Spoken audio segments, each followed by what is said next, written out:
For 85 years, this conversation was hidden. Now, the voice of Nikola Tesla speaks again, a voice that bridged science and spirit, physics and faith, the seen and the unseen. It began with a question.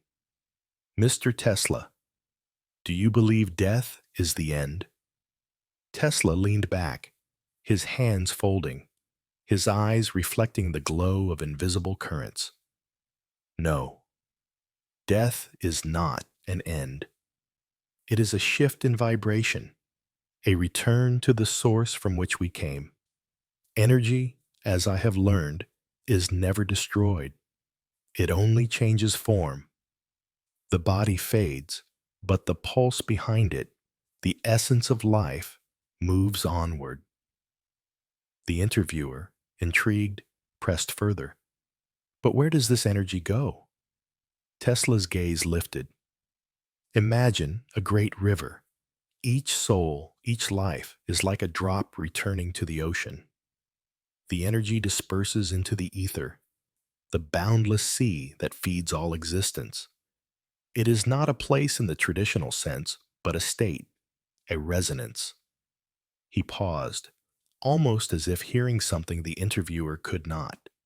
Men speak of heaven, of hell, but these are human constructs, born from fear and longing.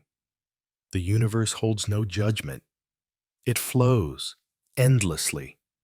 In that flow, there is peace. The conversation turned. Do you believe in God?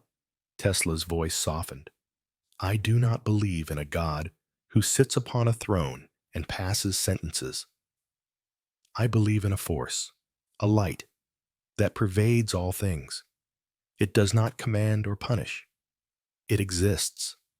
Some call it the divine spark, others the ether.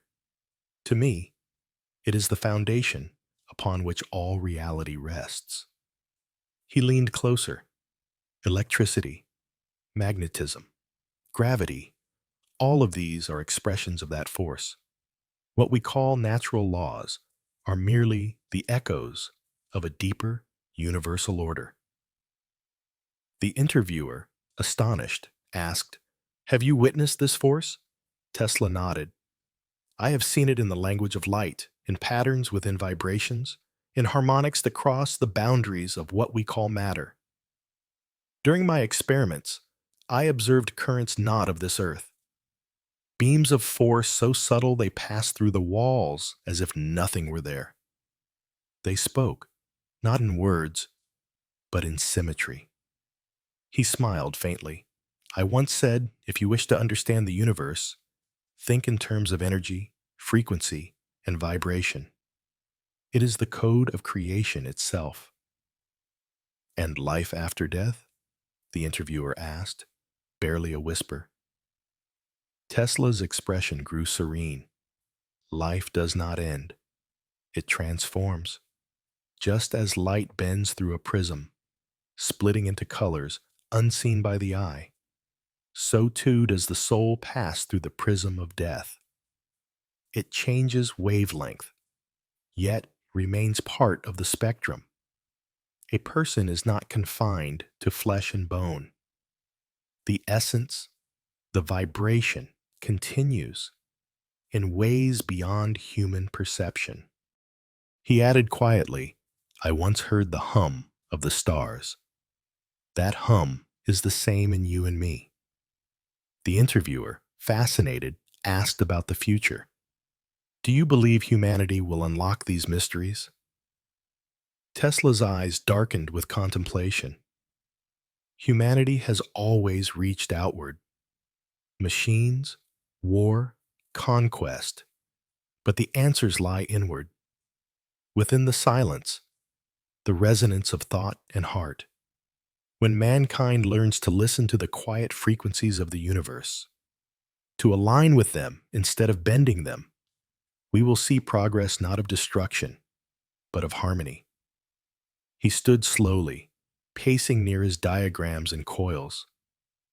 I envisioned a world where energy flows freely, not just electricity, but the energy of compassion, understanding, and unity, where we draw power not from the earth beneath us, but from the cosmos above and within us. Why has the world not embraced your ideas? The interviewer wondered. Tesla's voice lowered. Fear. Fear of what cannot be controlled. The unknown terrifies those who measure success by power and profit. Free energy threatens the structures of control. Knowledge that we are more than bodies threatens those who profit from fear. He turned to face the interviewer fully, his hands raised slightly. I have spoken of this before. There are patterns within nature, harmonies between sound and substance, links between emotion and physical state, disease, war, even poverty. These are imbalances. If we learn the true nature of vibration, we can heal them, not through medicine alone, but through the restoration of balance. The interviewer asked, "And war? Will humanity ever stop its self-destruction?" Tesla sighed deeply. War is a dissonance, a fracture in the universal song. It emerges from ignorance and fear. True victory is not over an enemy, but over the self's impulse to harm. Peace is not achieved by weapons, but by harmony of mind and heart. Only when we attune ourselves to the deeper frequencies of the cosmos will war cease. He added, almost as a whisper, the future is not for those who conquer, but for those who harmonize. As the conversation neared its end, the interviewer asked, if you could leave one message for the world, what would it be? Tesla's eyes glistened. Remember that you are light. Each of you is a spark of the eternal flame. Do not fear the end. It is not an end, but a return to the source, the great river of energy from which we all flow. Seek knowledge, not for power, but for understanding. Align your thoughts with truth, and you will resonate with the universe itself. He turned away, his silhouette framed by blueprints and coils, and when you hear the silence, listen closely, for within it, the stars are singing.